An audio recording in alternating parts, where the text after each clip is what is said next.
जीवम दवम जिणवर हेड़ जेड़े देटम देविंद विंद वंदम वंदे तम सवदा सिरसा।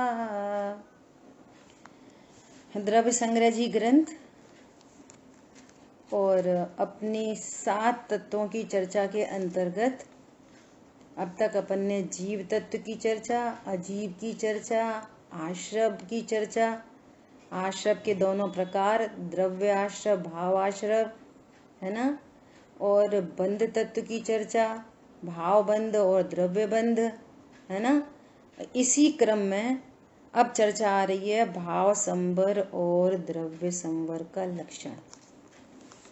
बंध तत्व की चर्चा होने के बाद बंध के 4 प्रकार, है ना, और कर्म प्रकृतियां कैसे आती हैं, तो ये सारी चर्चा अपनी हुई। और कल भी अपन ने थोड़ी सी हिंट की थी इस बात से कि योग से कर्मों का अट्रैक्शन होता है और कषाय के अनुसार बंध होता है ना। तो अब इस बात को समझकर, और कषाय में सबसे बड़ी कषाय है मिथ्यात्व, ये और इम्पोर्टेंट बात है। इसलिए पूरी समय शक्ति किस बात पर लगनी चाहिए कि मिथ्यात्व का अभाव हो। और मिथ्यात्व के अभाव के लिए क्या करना है कि भेद विज्ञान हो।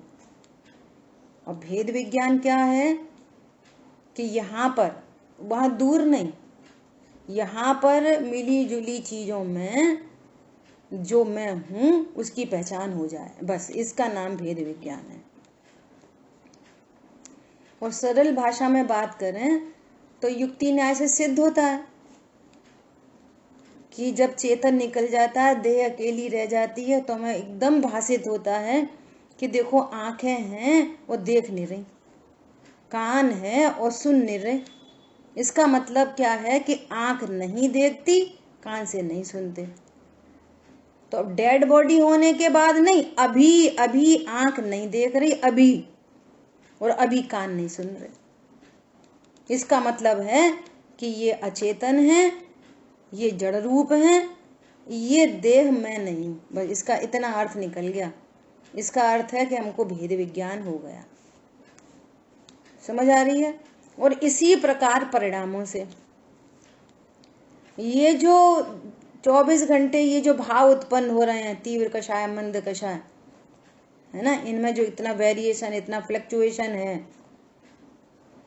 तो ये तो स्पष्ट पता चल रहा है कि क्रोध उत्पन्न हुआ, चला गया, पूजा का भाव उत्पन्न हुआ, चला गया, ये तो स्पष्ट पता चल रहा है।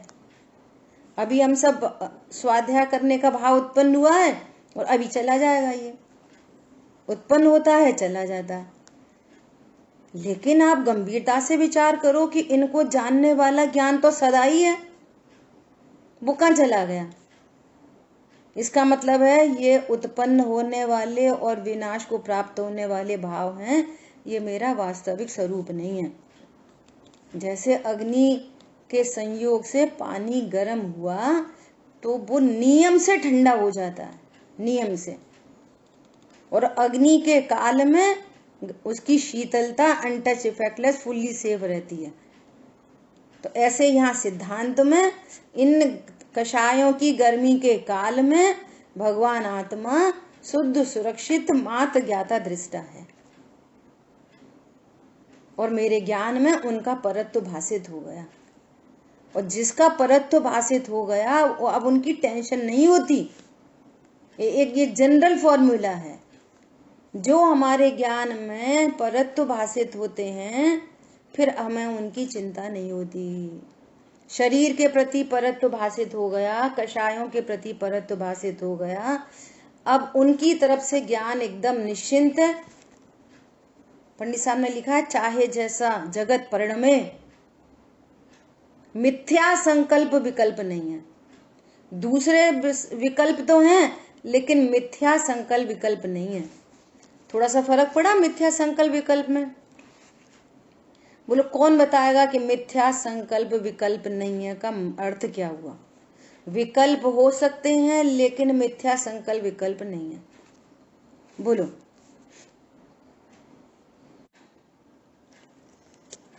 इतनी रिकॉर्डिंग नहीं हुई, चलो कोई बात नहीं, ठीक है। देखो, चेदेड़ परिणामो जो कम्मसा सव रोहड़े हेऊ स्वभाव संवरो खलु दवास वरोहड़ो अणो कर्म रुकना द्रव्य संवर और उसके हेतु जो निज आत्मा के भाव वे ही भाव संवर जानिए। गाथा नंबर 34। देखो क्या कह रहे हैं, जो आत्मा का परिणाम कर्म के आश्रव को रोकने में कारण है, वही भाव संवर है, और द्रव्य आश्रव का न होना सो द्रव्य संवर है। देखो, भाव संवर का परिचय द्रव्य संवर से दे रहे हैं, है ना। अभी ये नहीं बताया कि भाव संवर कैसा है, अभी तो परिचय दे रहे हैं। क्या दे रहे हैं कि मिथ्यात्व, अविरति, प्रमाद, कषाय योग अनादि से चले आ रहे हैं, लगातार कंटिन्यूअस चले आ रहे हैं। हर समय अनंत कर्मों का आना होता है, अनंत कर्मों का बंधन होता है। पूर्वबद्ध कर्म अपने स्थिति, अपने अनुभाग फल देकर खिल रहे हैं।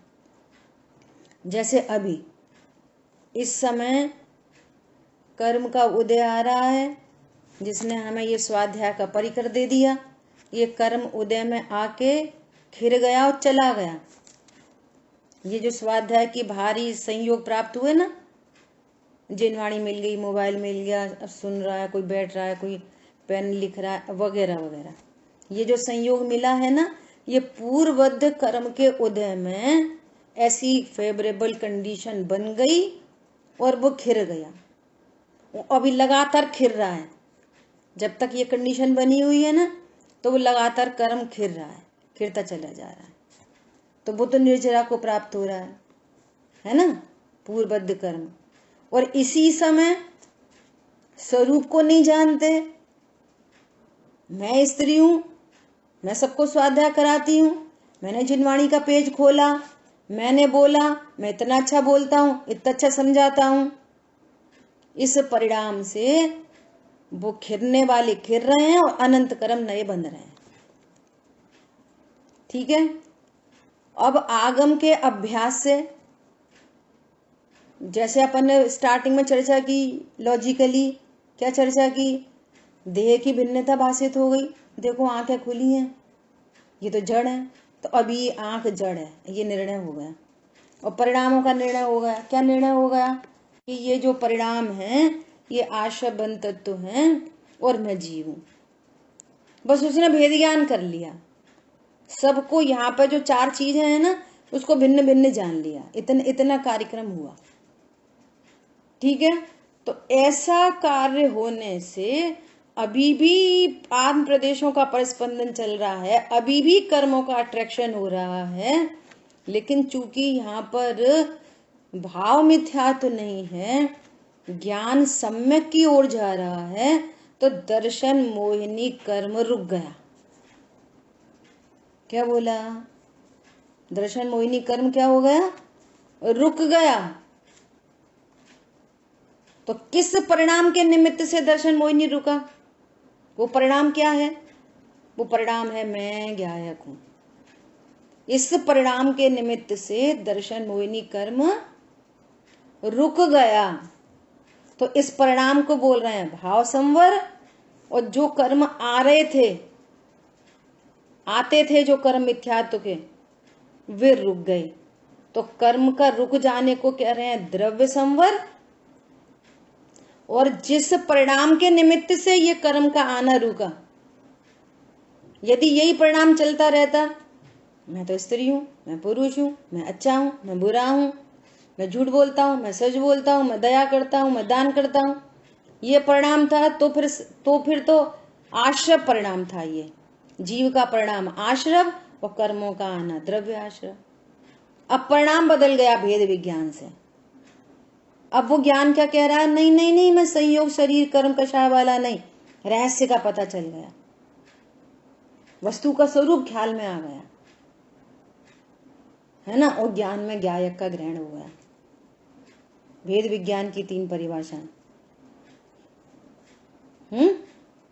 ज्ञायक का ग्रहण हो गया, मैं अकर्ता हूं, ऐसा ग्रहण हो गया। सब लोग को होमवर्क है आज, सब लोग है ना, मेरा सहज जीवन पढ़ना।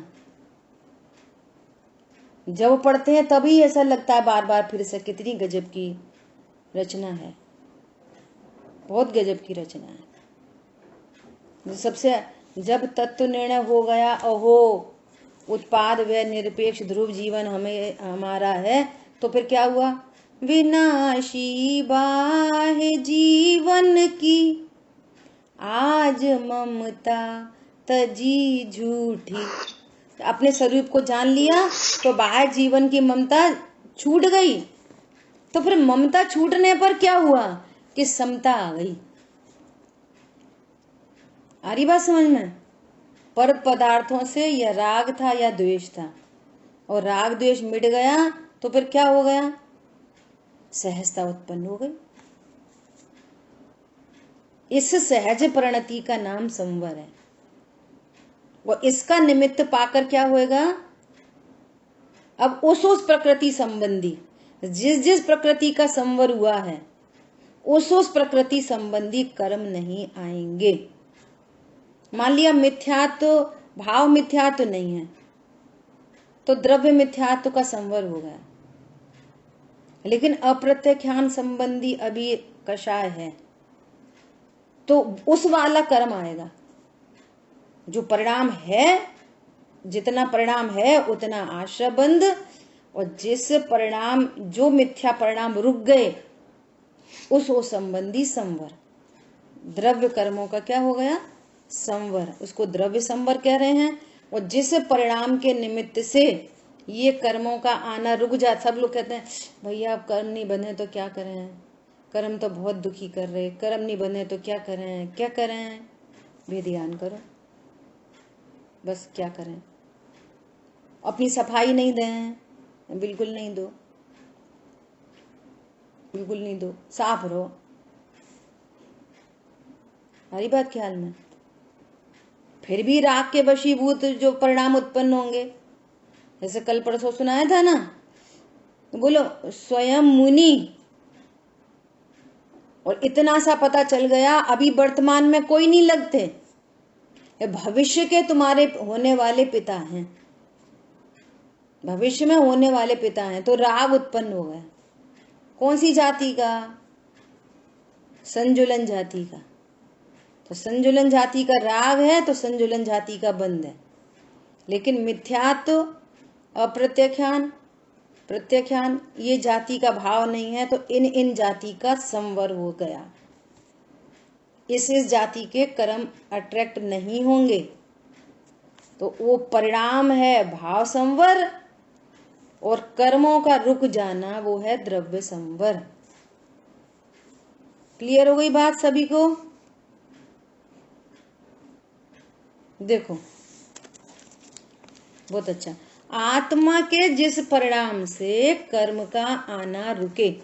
अब सुनो ध्यान से, यहाँ तो अब परिभाषा तो ऐसी लिखी जाएंगी। अब इतना हमको क्या समझना है, जैसे धीरे धीरे अभ्यास करते हैं ना तो बातें ख्याल में आती हैं कि परिणाम, आत्मा के परिणाम, विकारी परिणाम जो 5 प्रकार के थे ना, मिथ्यात्व, अवृत्ति, प्रमाद, कषाय, योग, तो ये 1 बाय 1 जाते हैं। अब इनका काल फैक्टर नहीं है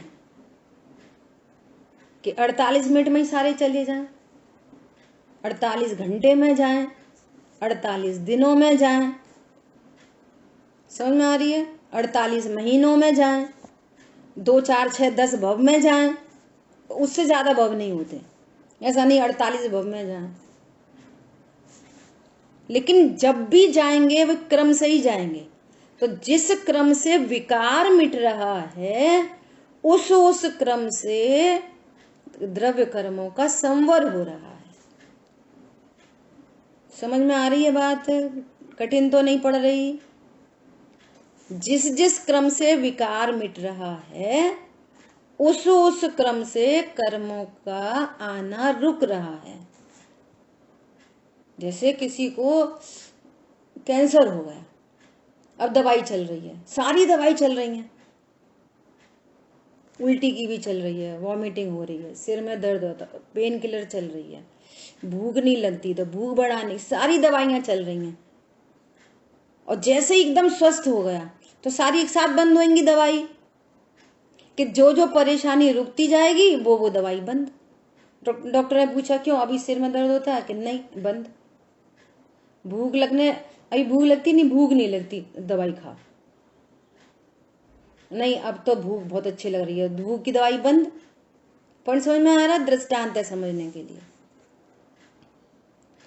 वो एक एक विकार मिट रहा है तो एक एक उस संबंधी द्रव्य कर्म का संवर हो रहा है। अब वे कर्म नहीं बंध रहे 1 by 1, एक एक क्रम से। जब बात करेंगे तो ऐसी बोलेंगे कर्मों का आना रुक जाना, तो सारे कर्मों का आना रुक जाना। अरे अनंत परमात्मा को भी आघाती कर्मों का आना नहीं रुका, क्योंकि आघाती वाली कंडीशन अभी विद्यमान है। लेकिन घाती कर्म संबंधी पूरा विकार मिट गया, मिथ्यात्व मिट गया, उसके साथ में अनंतानुबंधी मिट गई थी, फिर चौथा गुण स्थान रहा था थोड़े दिन, फिर अविरति मिट गई, देश व्रत के परिणाम आ गए, फिर स्वभाव का आश्रय बढ़ता गया तो जंगल में चले गए, मुनि धर्म अंगीकार कर लिया, फिर मुनि धर्म की साधना करते करते करते करते छपक श्रेणी आरोहण हुआ तो संजुलन का भी अभाव हो गया। तो अब चारों घाती कर्म, सारा जो आत्मा का घाती कर्म से रिलेटेड जो विकार था वो आत्मा का विकार मिटा। और अपन बोलते कैसे हैं कि उनने घाती कर्मों का नाश किया। घाती कर्म का नाश नहीं किया, विकार मिटा तो उस संबंधी कर्मों का आना रुक गया, पूर्वबद्ध कर्म की सब खलास निर्जरा हो गई। अब अघाती कर्म शेष है तो अघाती कर्म संबंधी साता वेदनी कर्म का बंद होता रहता है। कितना होता है? अल्पकाल के लिए, कषाय नहीं है ना, आया रुका चला गया, बस ऐसा। फिर अघाती का भी अभाव होगा तो सिद्ध पद को प्राप्त करेंगे। अब कौन सा कर्म बंध रहा है? या कोई सा नहीं। क्यों नहीं बंध रहा? कोई विकार नहीं। क्या? पूर्व संचित भी। हाँ, जिस जिस जैसे भाव मिथ्यात्व मिटा तो नवीन कर्म भी नहीं आएगा दर्शन मोहिनी का, और पूर्व के दर्शन मोहिनी का भी निर्जरा हो जाएगी। क्योंकि यदि वे उदय में आएंगे तो फिर भाव मिथ्यात्व खड़ा हो जाएगा, तो फिर तो समस्या खड़ी हो जाएगी। तो उस प्रकृति का बंध भी रुकता है जिसको द्रव्य संवर कह रहे हैं, और उसको प्रकृति संबंधी निर्जरा हो जाती है। उस निर्जरा की चर्चा आगे आएगी।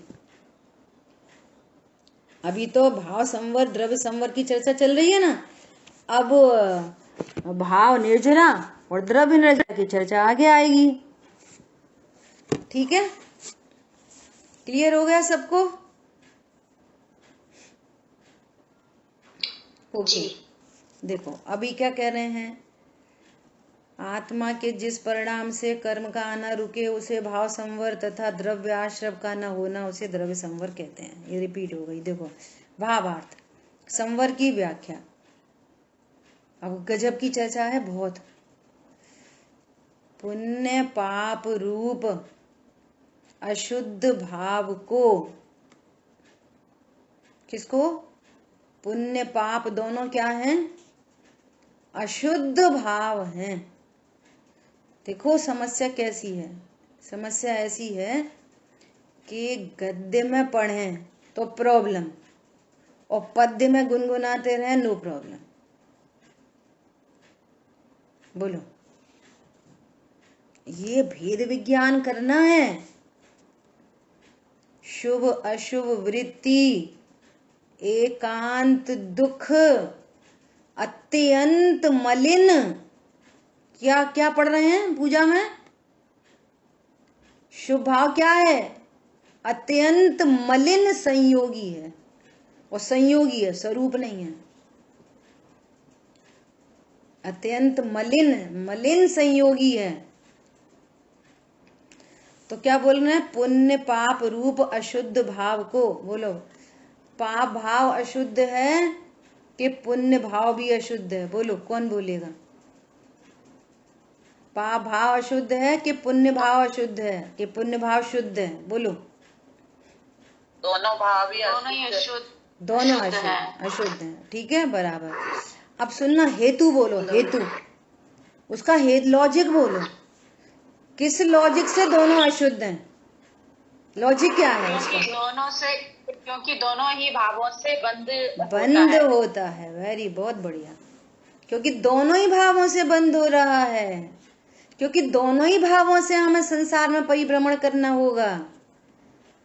अरे अगर शुभ भाव की अधिकता तीव्रता हो जाएगी तो कदाचित स्वर्ग आदि में चला जाए, तो अज्ञान के कारण, मिथ्यात्व के कारण पे लेश न पायो। अज्ञानता के कारण वहां भी सुख नहीं मिलता। और ये चीज हम यहीं देख सकते हैं। जैसे किसी के घर में सारी सुख सुविधाएं हों, तो दूर से देखने वाला व्यक्ति क्या कहता है? कितने सुखी, कितने सुखी, कितना अच्छा पहनते, कितना अच्छा खाते, कितने अच्छा रहते, सबसे कितना अच्छा मीठा मीठा बोलते, लेकिन एटीट्यूड उसका नेगेटिव हो, तो कितना सुखी है? बोलो, उसी फेवरेबल कंडीशन में कितना सुखी? बोलो। दूसरा देख देख के दूर से क्या बोल रहा है? कितने अच्छे, कितने अच्छे अच्छे, वही मृगमारी जी का जैसा। हरी बात समझ में? पुण्य के उदय में फेवरेबल कंडीशन मिल जाना अलग बात है, लेकिन उन कंडीशन में अशुभ भाव, पाप भाव, तीव्र कषाय का भाव सदा ही दुख देता है। ये दुखरूप भाव हैं, ये अशुद्ध भाव हैं, इनसे कर्म का बंधन होता है। इसी प्रकार स्वर्ग आदि में वे देव पॉजिटिव एटीट्यूड के बिना, वो पॉजिटिव एटीट्यूड क्या है? कि मैं ज्ञान स्वरूपी हूं, ये पॉजिटिव एटीट्यूड है। इसके बिना पे आत्म ज्ञान बिना सुख लेश लेश लेश न पायो। देखो मीडिया में तो बहुत बातें चलती है ना, क्या बातें चलती हैं? कि वो मुकेश अंबानी और दूसरा कौन अंबानी है, बोले इनकी बीवियों में लड़ाई है, ये आपस में बात नहीं करते, दोनों भाई भाई में लड़ाई। भैया तुम्हारे पास इतना पैसा, घर में हेलीकॉप्टर उतरते हैं, हजारों नौकर चाकर लगे हैं, 100-200 कमरों का घर है, अब काय की लड़ाई है? पॉइंट समझ में आ रहा है? बाहर की सुख सुविधाओं से शांति नहीं होती। तत्व ज्ञान के अभाव में जीवों के दुख शाश्वत होते हैं, और तत्व ज्ञान पूर्वक शांति के, मौन के वृक्ष पर शांति के फल लगते हैं। समझ आई बात? बोलो। उनकी आती रहेगी, किसकी? ऐश्वर्या रॉय और उसकी नंद की झगड़ा होता रहता, लड़ाई होती रहती। क्यों लड़ाई होती रहती? तुम्हारे बहुत सारे चाहने वाले उनके भी हैं, क्या लड़ाई झगड़ा हो रहा है? बोलो भैया, अज्ञानता की ऐसी कहानी है। सो ये निर्णय करना चाहिए, अज्ञान विधाता है इनका। पुण्य पाप रूप अशुद्ध भादो, पूरी दुनिया कह रही है पाप बुरा है, पुण्य अच्छा है, पूरा विश्व कह रहा है। कदाचित हम भी एक दूसरे को देख के ऐसा बोलें। हरी बात समझ में?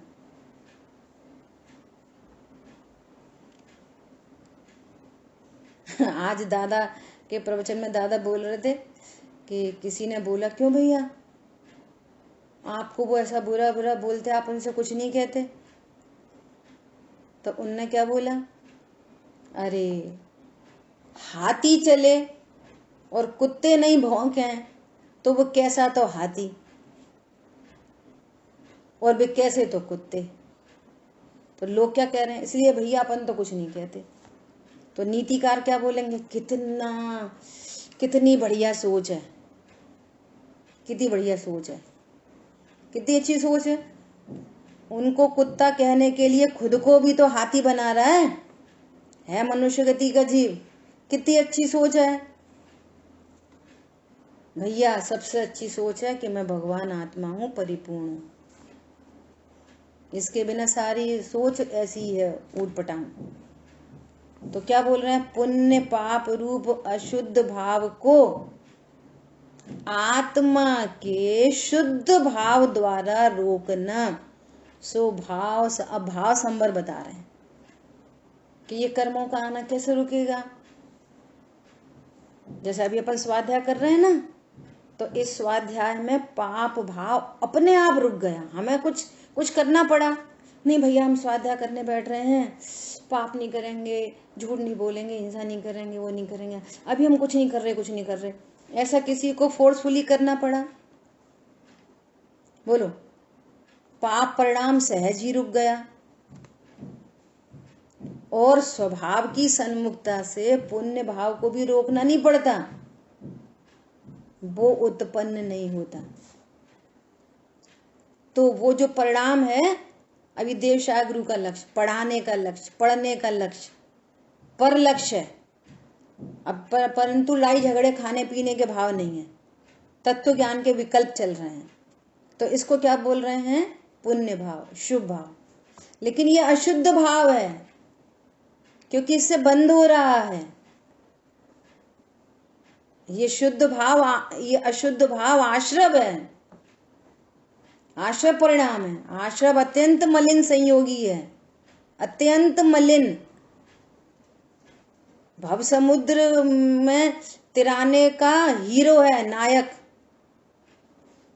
भव समुद्र में रुलाने का नायक है वो।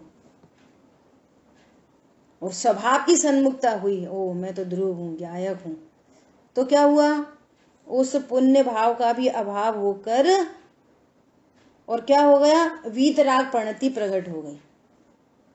और चर्चा करेंगे, अब ये बहुत इंपॉर्टेंट बात है, चर्चा करेंगे वीतराग प्रणति की। और अंडरस्टूड है सम्यक दर्शन, सम्यक ज्ञान अंडरस्टूड है, क्योंकि स्वभाव की सन्मुखता के बिना वीतरागता नहीं होती। तो वहां पे सम्यक दर्शन, सम्यक ज्ञान और ये वीतरागता, सम्यक चारित्र, ये है भाव संवर। और भाव संवर होने से द्रव्य संवर होगा। ठीक है, क्लियर है? बोलिए। अभी इतनी चर्चा करेंगे और चर्चा आगे करेंगे, बस एक दृष्टांत दे के बात खत्म कर रहे हैं। देखो, जैसे चौथे गुणस्थानवर्ती महापुरुष हैं, जैसे मान लिया तीर्थंकर का जीव है, वो चौथे गुणस्थान में, और एक कोई सामान्य तीर्थंकर का द्रव्य तो नहीं है, कोई सामान्य सम्यक दृष्टि जीव है ना। तो ये तीर्थंकर के जीव हैं, इनकी कैसी वो रहती है, ऐसे पुरुषार्थी जीव होते हैं कि उनको चौथा गुणस्थान हुआ ना, तो दर्शन मोहिनी और अनंतानुबंधी का संवर हो गया, क्योंकि वे परिणाम नहीं है। लेकिन इन तीर्थंकर के जीवों को फिर ऐसा नहीं होता कि पहले अणुव्रत आएंगे, अब प्रत्याख्यान का अभाव होएगा, फिर प्रत्याख्यान का अभाव होएगा। ये तीर्थंकर के जीव सीधा महाव्रत अंगीकार करते हैं, इनको बीच में अणुव्रत नहीं आते, ये छोटे काम नहीं करते, ऐसी योग्यता है इनको। ये सीधे क्या करेंगे, सीधे महाव्रत और 3 कषाय चौकड़ी का अभाव, डायरेक्ट चौथे गुणस्थान से सीधे 7वें गुणस्थान में जाते हैं, सीधा चौथे से सीधा 7वां। तो इनको सीधा 2-3 प्रकृति का एक साथ निरोध हो जाता है, क्योंकि भाव नहीं है। अप्रत्याख्यान नहीं है, प्रत्याख्यान नहीं है। दो दो कषाय का एक साथ विकार मिट गया यहाँ अंदर में स्वभाव के आश्रय से। इतना तीव्र स्वभाव का आश्रय जैसे भरत चक्रवर्ती के बारे में एकदम प्रसिद्ध है। राजपाट होते होते बस अब मुनि धर्म अंगीकार करने की इच्छा हुई तो बीच में देशव्रत नहीं आए और महाव्रत आ गए, सीधे मुनि धर्म अंगीकार किया। राजपाट होते होते सीधे मुनि धर्म, और वो मुनि धर्म कितनी देर के लिए आया? अल्पकाल के लिए, बस अंतर मुहूर्त, समझो आधा घंटा। अंतर मुहूर्त मतलब 48 मिनट के अंदर अंदर, समझो 45 मिनट तक की वो सारी प्रक्रिया, और वो भी फटाफट मिटी और ये अरहंत बन गए।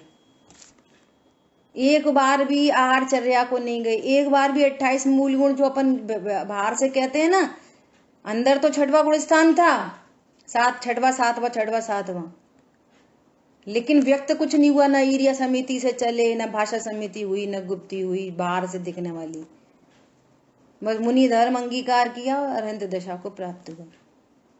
तो अपनी ये ऑथेंटिक बात हो गई अपने वर्तमान युग से कि क्रम तो पड़ेगा, लेकिन काल फैक्टर किसको योग्यता प्रमाण कुछ भी हो सकता है। मल्लीनाथ मुनिराज ने सिर्फ 6 दिन दीक्षा ली, 6 दिन 6 डेज, और अरहंत बन गए। बाहुबली मुनिराज को 1 साल लग गया।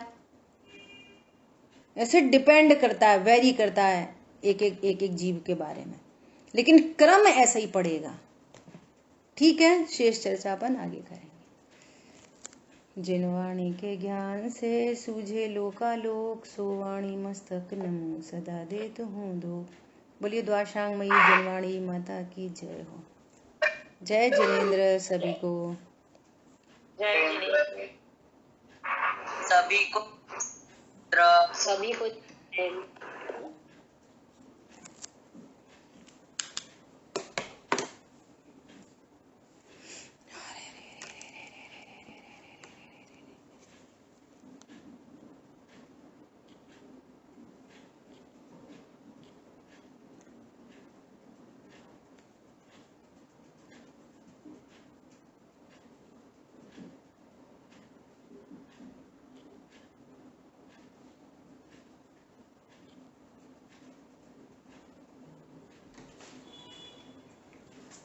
बोलते ही नहीं बीच